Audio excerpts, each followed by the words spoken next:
चिड़िया बच्चे के साथ अपने खेतों में पूरे दिन मेहनत किया करती थी। माँ, अगर इस बार बारिश नहीं हुई तो हम क्या करेंगे? हमारा फसल तो बर्बाद हो जाएगा। इसकी माँ यह बात सुनकर निराश हुई। कहती है कि कोई बात नहीं बेटा, अब तो ऊपर वाले के हाथ में ही है। इतना कहकर चिड़िया रोने लगी। उसकी बेटी कहती है कि ओ माँ, रो मत, तुम चुप हो जाओ, चलो अब घर चले। वहां से ये दोनों चिड़िया घर के तरफ चल पड़ी। इस नन्ही चिड़िया की माँ का नाम था टुनटुनी और इसका टुन्नी। यह दोनों के दोनों बहुत मेहनती थी। किसी भी काम को करती तो लगन के साथ किया करती थी। इन दोनों को घर आते आते शाम हो गया। रास्ते में अंधेरा हो चुकी थी। जंगल के कुछ पक्षी अपने अपने घरों में सो चुके थे। अगले दिन जब सुबह हुआ तो टुनटुनी चिड़िया द्वार के सामने बैठी हुई थी और टुन्नी घोंसले में सो रही थी। चलती हूँ, तब तक नहर से पानी पी आऊं। चिड़िया नहर की तरफ चली गई। गोलू कबूतर उसी रास्ते से जलेबी का एक टुकड़ा ले जा रहा था। उसकी महक टुन्नी को लगी। उठकर कहती है कि वाओ, किस चीज की महक है, कितनी सुंदर। और टुन्नी घर के बाहर आई। देखती है तो गोलू जलेबी का टुकड़ा ले जा रहा था। देखकर टुन्नी की मुंह में पानी आ गई। मम्मी आएगी तो कहूंगी, माँ मुझको भी जलेबी ला दो। चिड़िया नहर के पास पानी पी रही थी। तभी झिमझिमाझिम बारिश होने लगी। अरे अब क्या करूं, बारिश तो होने लगी। टुनटुनी फटाफट जंगल के तरफ चल पड़ी। रानू चिड़िया का घर दिखाई पड़ा। फिर ये उसके घर चली गई। बाहर धीरे धीरे बारिश तेज होने लगी। आंधी तूफान चलने लगे। जंगल के कुछ पेड़ आपस में लड़ने लगे, कुछ तो गिरने लगे। कई चिड़ियाओं का घर गिर पड़ा। बारिश रुकने की नाम नहीं ले रही थी। टुन्नी उस घर में छुपी हुई थी। माँ, पता नहीं कहाँ है इतनी तेज बारिश में। टुन्नी तो डरी हुई थी और टुनटुनी इसके घर बैठी हुई थी। मैं क्या करूं? इतनी तेज बारिश में मेरा बच्चा पता नहीं किस हालत में होगा।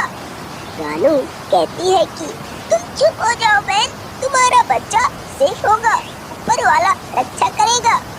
ये दोनों आपस में बातें कर रहे थे। चिड़िया की खेत की सारी फसल नष्ट हो गई। वहीं इसके खेत में एक जादुई पेड़ था। उसके ऊपर काफी सारे फूल लगे हुए थे। इतने तेज आंधी में एक भी फूल गिरा नहीं था, लेकिन सारे फसल नष्ट हो गए थे। तभी धीरे धीरे अंधेरा हो गई। पूरे जंगल में अंधेरा छा दिया। टुन्नी अपने घोंसले में सो गई। इधर उसकी माँ टुनटुनी भी सो गई। अगले दिन जब सुबह हुआ तो टुन्नी द्वार के सामने बैठी हुई थी। पता नहीं कब तक माँ आएंगी। रानू टुनटुनी को भी जाने दी। टुनटुनी घने जंगल से होकर अपने घर की तरफ चल पड़ी। कुछ समय बाद अपने घर पहुंची तो टुन्नी रो रही थी। माँ, मुझको छोड़कर अब कहाँ चली गई थी? चिड़िया कहती है कि कहीं नहीं बेटा, मैं तो पानी पीने के लिए गई थी, लेकिन बारिश होने लगी। तुम ठीक हो ना? हाँ माँ, मैं ठीक हूँ। तो फिर चलो खेत की तरफ चले। फिर ये दोनों के दोनों अपने खेत की तरफ चले गए। जाकर देखती है तो सारा फसल गिर चुका था। टुनटुनी बहुत निराश हुई। माँ, अब क्या करें? हमारा फसल तो नष्ट हो गया। तभी सामने देखती है तो उसी पेड़ के ऊपर लाल लाल मीठे मीठे जलेबी लगे हुए थे। टुन्नी तो देखकर खुश हो गई। माँ, देखो तो इस जिलेबी आ गए। उसकी माँ भी हैरान हो गई कि इस पेड़ पर जिलेबी कैसे। हाँ बेटा, मैं भी तो देख ही रही हूँ कि इस पेड़ पर जिलेबी कैसे आया। मैं आज तक पेड़ों पर जिलेबी नहीं देखी थी। टुन्नी फट से पेड़ के ऊपर गई और उन लाल लाल जिलेबियों को तोड़ने लगी। माँ, आओ तो जरा देखो कितने मीठे हैं ये जिलेबी। उसकी माँ भी चली गई और फिर ये दोनों मिलकर उस जिलेबी को काफी मजे से खा रहे थे। तभी गोलू भी आ गया। ओ बहन, तुम लोग इस पेड़ पर जिलेबी कैसे लगाए? मैं पहली बार देख रहा हूँ। अरे आओ आओ गोलू भैया, देखो कितने सारे जिलेबी, आओ मिलकर खाते हैं। फिर गोलू चला गया।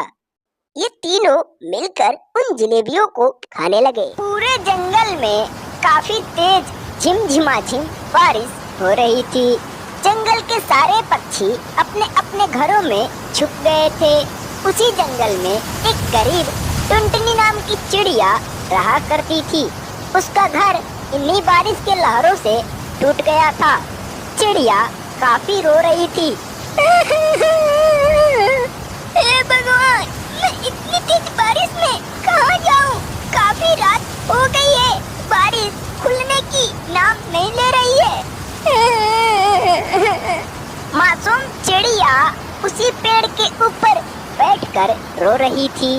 इसका दुख कोई भी पक्षी नहीं सुन पा रहा था क्योंकि बारिश काफी तेज थी। अगले दिन जब सुबह हुआ तो बारिश खुल चुकी थी।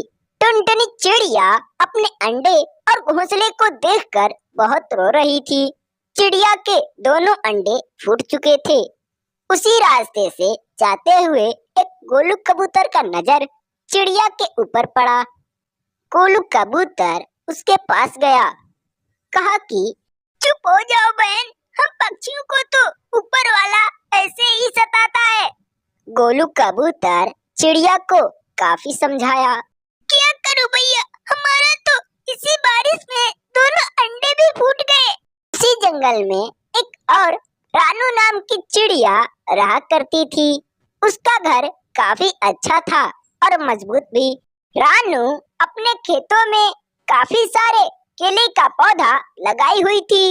बारिश होने से सारे फसल नष्ट हो गए। उन पौधों में काफी अच्छे मीठे ताजे फल आए हुए थे। रानू उन नष्ट हुए सारे फसलों को देखकर काफी दुखी हुई। हे भगवान, क्यों हम पक्षियों को इतना परेशान करते हो? रानू चिड़िया इतना कहकर अपने घर चली गई। जंगल के कुछ पक्षी अपना अपना घर रिपेयर कर रहे थे क्योंकि बारिश से उनका भी घर उजड़ चुका था। धीरे धीरे शाम हो गया। टुनटुनी आज गोलू कबूतर के घर रह गई। अरे बहन, तुम चिंता मत करो, कल सुबह होते ही तुम्हारा घर बना दूंगा। इसके बाद ये दोनों सो गए। अगले दिन जब सुबह हुआ तो झिमझिम बारिश हो रही थी। टुनटुनी चिड़िया बारिश होते देख बहुत चिंतित हुई। हे भगवान, ये क्या किया? आज फिर से बारिश, लगता है आज मेरा घर नहीं बन पाएगा। फिर गोलू, क्या करे बहन, आज तो फिर बारिश होने लगी, तुम्हारा घर कैसे बनाएंगे? आज के बारिश में चलने वाली हवाएं काफी तेज थी। जंगल के कुछ विशाल पेड़ गिर रहे थे। इन हवाओं के बल से हवा काफी तेज था। रानू चिड़िया जिस पेड़ पर अपना घर बनाई थी वह घर भी हिलने लगा। चिड़िया काफी डर गई। थोड़े समय हिलते हिलते अचानक पेड़ गिर पड़ा। मासूम चिड़िया का घर भी टूट गया। रानू घर से बाहर आई। हे ऊपर वाला, ये क्या किया तूने? हमारा घर इस बारिश में टूट गया। अब मैं इतनी तेज बारिश में कहाँ जाऊँ? कोई पक्षी अपने घर में रहने भी नहीं देगा। इतना कहकर रानू चिड़िया घने जंगल के तरफ चल पड़ी। तभी उसको एक टूनी नाम की चिड़िया आवाज देते हुए बुलाई कि ओ चिड़िया बहन, सुनो, इधर आओ। तब रानू उसके पास गई। अरे बहन, तुम इतनी तेज बारिश में बाहर क्या कर रही हो? जंगल के सारे पक्षी अपने अपने घरों में छुपे हुए हैं। रानू चिड़िया अपना सारा दुख उससे बतलाई।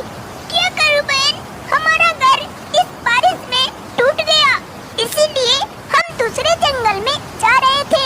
रानू की दुख सुनकर टूनी भी थोड़ा दयालु हुई, कही कि कोई बात नहीं बहन, आज तुम मेरे घर रह जाओ, बारिश खत्म हो जाएगी तो फिर अपना घर एक बना लेना। इधर बारिश खुलने की नाम ही नहीं ले रही थी। धीरे धीरे शाम हो गया। जंगल के सारे पक्षी अपने अपने घरों में छुप गए। बारिश बंद नहीं हुआ। अगले दिन जब सुबह हुआ तो बारिश बंद हो चुकी थी। जंगल के सारे पक्षी अब खुशी खुशी इधर उधर उड़ने लगे। गोलू टुनटुनी से कहा कि ओ चिड़िया, चलो जंगल में तुम्हारा घर अब बना देंगे। फिर ये दोनों नदी के तरफ लकड़ियां लाने चल पड़े। अभी जा रहे थे तभी टुनटुनी को कुछ लकड़ी दिखाई पड़ा। ये दोनों उन लकड़ियों के पास गए। तभी चिड़िया को एक मिट्टी का घर दिखाई पड़ा। चिड़िया गोलू को भी दिखलाई। फिर ये दोनों उस मिट्टी वाले घर के पास गए। चिड़िया उस मिट्टी वाले घर को देखकर काफी खुश हुई, क्योंकि उस घर में कोई भी पक्षी रहता नहीं था। घर भी काफी अच्छा था। बगल में स्विमिंग पूल था नहाने के लिए। चिड़िया को वह घर काफी पसंद आया। फिर ये दोनों आपस में कुछ बातें किए। चलो बढ़िया हुआ टुनटुनी, तुम्हारे लिए एक अच्छा घर मिल गया। चलो अब मैं चलता हूँ, तुम इसी घर में रहना। टुनटुनी तो खुश थी। फिर चिड़िया अपने घर चली गई। गोलू भी अपने घर चला गया। हेलो बच्चों, कैसे हो? अगर आपको हमारी यह वीडियो पसंद आया तो प्लीज एक लाइक जरूर करो और ऐसे ही टूनी चिड़िया की कहानी देखने के लिए हमारे इस चैनल को जरूर सब्सक्राइब करो। पूरी वीडियो देखने के लिए आपको धन्यवाद।